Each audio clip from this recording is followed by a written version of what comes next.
دانتوں کے درمیان ذرا فاصلہ تھا، سامنے کے دو دانتوں کے درمیان قدرے فاصلہ تھا۔ دانت مبارک مسکراتے وقت اولوں کی طرح چمکتے نظر آتے، جب خوش ہوتے تو رخ انور خوشی سے چمک اٹھتا، جب غصے میں ہوتے تو چہرہ مبارک پر غصہ آیا ہوتا۔ بال مبارک نہ بالکل سیدھے تھے نہ بہت زیادہ گھنگریالے، سر اور داڑھی مبارک کے بال گھنے تھے، سر کے بالوں کی لمبائی کان کی لو تک تھی، سینہ مبارک پر بالوں کی باریک لکیر تھی جو ناف تک جاتی تھی، دونوں شانوں، بازوؤں اور سینہ مبارک کے اوپر والے حصے پر بال تھے۔ وصال کے وقت سر اور داڑھی مبارک کے بالوں میں سے 20 بال بھی سفید نہ تھے، ہتھیلیاں کشادہ تھیں، ہاتھ مبارک اور قدم مبارک گوشت سے پر اور قدرے بھاری تھے، ہمیشہ قدم جما کر مضبوطی کے ساتھ چلتے اور چلتے وقت ایسا لگتا جیسے ڈھلان سے نشیب کی طرف اتر رہے ہوں۔ آپ صلی اللہ علیہ وآلہ وسلم کی گردن مبارک لمبی اور نہایت خوبصورت تھی، کسی سے بات کرتے وقت یا دیکھتے تو صرف گردن موڑ کر نہ دیکھتے بلکہ پورے جسم کے ساتھ متوجہ ہو جاتے۔ آپ صلی اللہ علیہ وآلہ وسلم کے گھٹنوں، کونیوں اور کندھوں کی مبارک مضبوط اور موٹی ہڈیاں تھیں، دونوں شانوں کے درمیان فاصلہ تھا، شانے مبارک بڑے اور درمیان میں مہر نبوت تھی، سینہ مبارک کشادہ، سینہ اور پیٹ مبارک بالکل برابر تھا۔ حضرت جابر بن سمرہ رضی اللہ تعالیٰ عنہ فرماتے ہیں، میں نے چاندنی رات میں نبی صلی اللہ علیہ وآلہ وسلم کو دیکھا تو میں کبھی رسول اللہ صلی اللہ علیہ وآلہ وسلم کے جمال عالم تاب کی طرف نظر کرتا اور کبھی چاند کو دیکھتا کہ دونوں میں سے کس کا روپ بڑھ کر ہے۔ آپ صلی اللہ علیہ وآلہ وسلم کے جسم مبارک پر دھاری دار حلہ تھا۔ حقیقت یہ ہے کہ میرے نزدیک آپ صلی اللہ علیہ وآلہ وسلم کا حسن و جمال چاند سے کہیں زیادہ خوبصورت تھا۔ حضرت ابو ہریرہ رضی اللہ تعالیٰ عنہ فرماتے ہیں، میں نے رسول اللہ صلی اللہ علیہ وآلہ وسلم سے زیادہ حسین و جمیل کوئی چیز نہیں دیکھی۔ ایسا معلوم ہوتا تھا کہ آفتاب آپ صلی اللہ علیہ وآلہ وسلم کے چہرے مبارک پر جلوہ ریز ہے، اور میں نے رسول اللہ صلی اللہ علیہ وآلہ وسلم سے زیادہ تیز رو کسی کو نہیں دیکھا۔ جب آپ صلی اللہ علیہ وآلہ وسلم چلتے تو ایسا لگتا کہ آپ صلی اللہ علیہ وآلہ وسلم کے سامنے کی زمین لپٹی جا رہی ہو۔ ہم سخت جد و جہد اور کوشش کرتے لیکن آپ صلی اللہ علیہ وآلہ وسلم اپنی بے نیاز چال چلتے تھے۔ یہ تھے میرے نبی صلی اللہ علیہ وآلہ وسلم، رحمت للعالمین، حسین ترین، کائنات کی حسین ترین ہستی، اور یہ وہ حسین چہرہ ہے جس کے لیے وہ واقعہ بہت مشہور ہے کہ ثمامہ جب آئے تو نبی صلی اللہ علیہ وآلہ وسلم کا چہرہ نہیں دیکھ رہے تھے، اور جب دیکھا تو پھر اس چہرے مبارک سے نگاہ ہی نہ ہٹی۔ تو جنت کیوں خوبصورت ہے؟ پوچھنے والے نے پوچھا کہ جنت کیوں خوبصورت ہے؟ بتانے والے نے بتایا کہ اس میں میرے نبی صلی اللہ علیہ وآلہ وسلم ہوں گے۔ جنت اس لیے خوبصورت ہے۔ موت کیوں اچھی لگتی ہے؟ اس لیے کہ نبی صلی اللہ علیہ وآلہ وسلم کا دیدار ہوگا، نبی صلی اللہ علیہ وآلہ وسلم سے ملاقات ہوگی۔ گناہگار ہیں تو کیا ہوا، ہیں تو نبی کے امتی، ہیں تو نبی کے عاشق، نبی سے محبت تو کرتے ہیں، حقیروں فقیروں سے بھی بدتر صحیح، لیکن ہیں تو اسی کے امتی۔ انشاءاللہ جس امتی کے اوپر اس کے ساتھ سلام پہنچے، وہ جو غائبین کو دعا دیتا رہا، وہ جنہوں نے اس کو نہیں دیکھا وہ ان کی فکر کرتا رہا، وہ میرا نبی میرا نبی میرا نبی ہے، اور میرے نبی کے حسن و جمال کا تو کہنا ہی کیا۔ شان مصطفیٰ بزبان مصطفیٰ۔ حضرت جابر رضی اللہ تعالیٰ عنہ سے مروی ہے، نبی پاک صلی اللہ علیہ وآلہ وسلم نے ارشاد فرمایا، میں روز قیامت مرسلین کا قائد ہوں گا، اور میں یہ بات از راہ فخر نہیں کہتا بلکہ حقیقتاً واقع کا اظہار ہے، اور میں دنیا میں انبیاء کے سلسلے کو ختم کرنے والا ہوں، اور یہ میں بات از راہ فخر نہیں کہتا۔ شفاعت کرنا سب سے پہلے شخص میں ہوں گا، میری ہی شفاعت سب سے پہلے قبول ہوگی، اور یہ بات میں از راہ فخر نہیں کہتا۔ حضرت ابی بن کعب رضی اللہ تعالیٰ عنہ نبی صلی اللہ علیہ وآلہ وسلم سے روایت کرتے ہیں، آپ صلی اللہ علیہ وآلہ وسلم نے ارشاد فرمایا، جب قیامت کا دن ہوگا تو میں تمام انبیاء کا امام ہوں گا اور ان کی ترجمانی کروں گا، سب کی شفاعت کروں گا، اور یہ بات میں بطور فخر نہیں کہتا۔ حضرت ابن عباس رضی اللہ تعالیٰ عنہما فرماتے ہیں، نبی پاک صلی اللہ علیہ وآلہ وسلم کے کچھ صحابی بیٹھے ہوئے آپس میں باتیں کر رہے تھے۔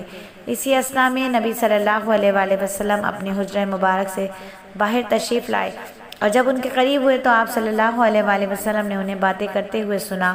کسی نے کہا، اللہ تعالیٰ نے حضرت ابراہیم علیہ السلام کو اپنا خلیل بنایا ہے۔ دوسرے صحابی نے کہا، حضرت موسیٰ علیہ السلام سے اللہ نے کلام فرمایا ہے۔ ایک اور صحابی نے کہا، حضرت عیسیٰ علیہ السلام اللہ کا کلمہ اور اس کی روح ہیں، یعنی وہ نظام قدرت کے مروجہ اسباب و ذرائع کے بغیر محض اللہ تعالیٰ کے کلمہ کن سے پیدا ہوئے۔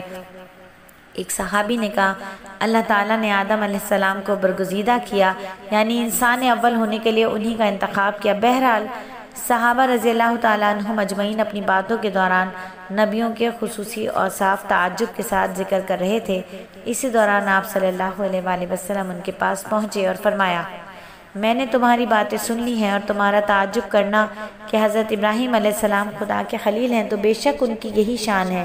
حضرت عیسیٰ علیہ السلام خدا کا کلمہ ہے، روح ہیں، تو بے شک ان کا بھی یہی شان ہے۔ حضرت آدم علیہ السلام برگزیدہ ہیں، تو کیا بے شک ایسا ہی ہے، لیکن تمہیں معلوم ہونا چاہیے کہ میں خدا کا حبیب ہوں، اور یہ بات میں ازراہ فخر نہیں کہتا۔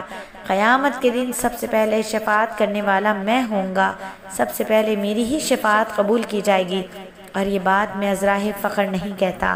جنت کا دروازہ کھٹکھٹانے والوں میں سب سے پہلا شخص میں ہی ہوں گا۔ چنانچہ اللہ تعالیٰ فرشتوں کو حکم کے ذریعے جنت کا دروازہ میرے لیے کھول دیا جائے گا، اور سب سے پہلے جنت میں مجھے داخل کرے گا، جب میرے ساتھ میرے امت کے مومن فقراء ہوں گے، اور یہ بات میں بطور فخر نہیں کہتا، اور بلا شبہ اگلے پچھلے خواہ وہ انبیاء ہوں یا دوسرے لوگ، سبھی سے اللہ کے افضل اور اکرم ہوں، اور یہ بات میں ازراہ فخر نہیں کہتا۔ اخلاق نبوی کی منور کرنیں۔ حضرت انس رضی اللہ تعالیٰ عنہ فرماتے ہیں، میں نے نبی صلی اللہ علیہ وآلہ وسلم کی خدمت میں 10 سال خدمت کی۔ اس پورے عرصے میں آپ صلی اللہ علیہ وآلہ وسلم نے مجھے کبھی اف بھی نہیں کہا، اور نہ کبھی آپ صلی اللہ علیہ وآلہ وسلم نے یہ فرمایا کہ تم نے یہ کام کیوں نہیں کیا، اور یہ کام تم نے کیوں نہیں کیا، یا یہ کام تم نے کیوں کیا، یہ بھی نہیں فرمایا۔ اور اسی طرح حضرت انس رضی اللہ تعالیٰ عنہ فرماتے ہیں، رسول اللہ صلی اللہ علیہ وآلہ وسلم بہترین اخلاق کے حامل تھے۔ ایک دن آپ صلی اللہ علیہ وآلہ وسلم نے مجھے کسی کام سے کہیں بھیجا۔ میں نے کہا، اللہ کی قسم میں نہیں جاؤں گا، لیکن میرے دل میں یہی تھا کہ رسول صلی اللہ علیہ وآلہ وسلم نے جو حکم دیا ہے اس کی تعمیل کے لیے ضرور جاؤں گا۔ چنانچہ میں چل پڑا۔ بازار سے گزرا تو ایک جگہ بچے کھیل رہے تھے، میں وہاں ٹھہر گیا۔ اچانک نبی پاک صلی اللہ علیہ وآلہ وسلم وہاں آ گئے اور مجھے پیچھے سے گدی پکڑ لی میری۔ میں نے مڑ کر دیکھا، آپ کی طرف دیکھا تو آپ مسکرا رہے تھے۔ فرمانے لگے، ارے انس، تو وہاں جا رہا ہے نا جہاں میں نے تجھے بھیجا تھا؟ میں نے عرض کیا، جی ہاں یا رسول اللہ صلی اللہ علیہ وآلہ وسلم، میں اب وہاں جا رہا ہوں۔ حضرت انس رضی اللہ تعالیٰ عنہ فرماتے ہیں، ایک دن میں رسول اللہ صلی اللہ علیہ وآلہ وسلم کے ساتھ چل رہا تھا۔ اس وقت آپ صلی اللہ علیہ وآلہ وسلم کے جسم پر یمن کے شہر نجران کی بنی ہوئی دھاری دار چادر تھی، جس کے کنارے دبیز اور موٹے تھے۔ اچانک راستے میں ایک بدو نظر صلی اللہ علیہ وآلہ وسلم کو مل گیا۔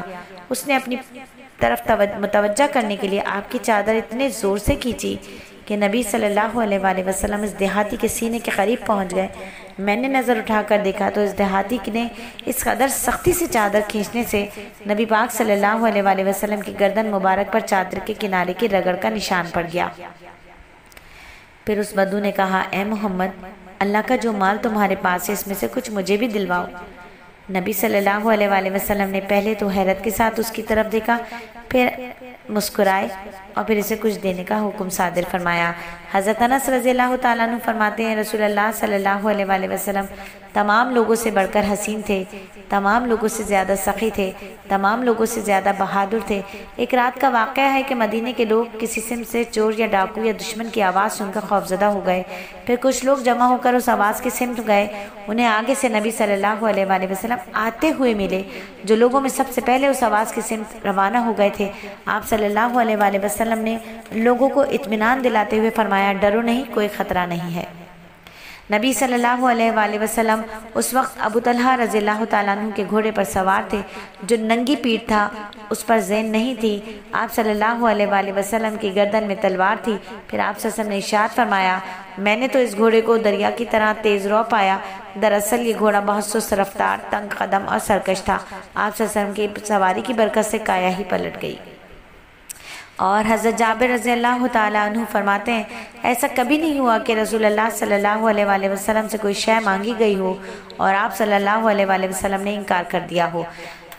امام بخاری نے ادب المفرد میں حضرت انس رضی اللہ تعالیٰ عنہ سے یہی روایت کیا ہے کہ آپ صلی اللہ علیہ وآلہ وسلم اتنے رحیم تھے کہ جب بھی کوئی آپ کے پاس آتا کچھ نہ ہونے کی صورت میں وعدے کو پورا فرما لیتے، یعنی فوراً ادا کر دیتے، کچھ ہونے کی صورت میں وعدے کو فوراً پورا فرما دیتے، یعنی فوراً ادا کر دیتے، عطا کر دیتے، ورنہ دوسرے وقت میں دینے کا وعدہ فرما لیتے۔ بعض نے آپ صلی اللہ علیہ وسلم کا یہ ارشاد بھی نقل کیا کہ اے بلال، خرچ کر اور عرش کے مالک سے کمی کا اندیشہ نہ کر۔ حضرت انس رضی اللہ تعالیٰ عنہ فرماتے ہیں، ایک شخص نے نبی صلی اللہ علیہ وآلہ وسلم سے اتنی بکریاں مانگی جو 2 پہاڑوں کے درمیانی فاصلے کو بھر دیں۔ آپ صلی اللہ علیہ وآلہ وسلم نے اسے اتنی ہی بکریاں دے دی۔ اس کے بعد وہ شخص اپنی قوم میں آیا اور کہا، اے میرے قوم کے لوگوں، اسلام قبول کر لو، خدا کی قسم محمد اتنا دیتے ہیں کہ فقر و افلاس سے بھی نہیں ڈرتے۔ حضرت انس رضی اللہ تعالیٰ عنہ فرماتے ہیں، نبی صلی اللہ علیہ وآلہ وسلم جب صبح کی نماز پڑھ لیتے تو اہل مدینہ کے خدام اپنے اپنے برتنوں میں پانی لے کر پہنچ جاتے تاکہ آپ صلی اللہ علیہ وآلہ وسلم کے دست مبارک کی برکت سے بیماریوں سے شفا حاصل کریں، اور جو بھی برتن لاتے آپ صلی اللہ علیہ وسلم اس میں اپنا ہاتھ ڈال دیتے۔ بسا اوقات سردی کے موسم میں صبح ہی صبح اتنے برتن لے آتے، آپ صلی اللہ علیہ وآلہ وسلم بڑی خوش دلی کے ساتھ ان برتنوں میں اپنا دست مبارک ڈال دیتے۔ اور حضرت انس رضی اللہ تعالیٰ عنہ نے ایک مرتبہ نبی صلی اللہ علیہ وآلہ وسلم سے متعلق ارشاد فرمایا، آپ بیماروں کی عیادت کرتے، جنازوں میں شریک ہوتے، مملوک و غلام کی دعوت قبول فرما لیتے، گدھے پر بھی سواری کرتے تھے، سوار ہونے میں بھی کوئی تکلف نہیں فرماتے۔ چنانچہ غزوہ خیبر کے دن میں نے آپ صلی اللہ علیہ وآلہ وسلم کو ایک گدھے پر سوار دیکھا جس کی لگام کھجور کے پوست کی تھی۔ یہ ہے میرے نبی صلی اللہ علیہ وآلہ وسلم کا اخلاق، یہ ہے میرے نبی صلی اللہ علیہ وآلہ وسلم کے اخلاق کی وہ کرنیں جن کی چمک سے بڑے بڑے کفار ایمان لے آئے، اور ایسا ایمان لائے کہ رضی اللہ تعالیٰ عنہم کہلائے، رضی اللہ تعالیٰ عنہم اجمعین کہلائے، وہ جن سے اللہ راضی ہوا اور جو اللہ سے راضی ہوئے، کائنات کے عظیم ترین لوگ۔ یہ ہے میرے نبی صلی اللہ علیہ وآلہ وسلم کے اخلاق۔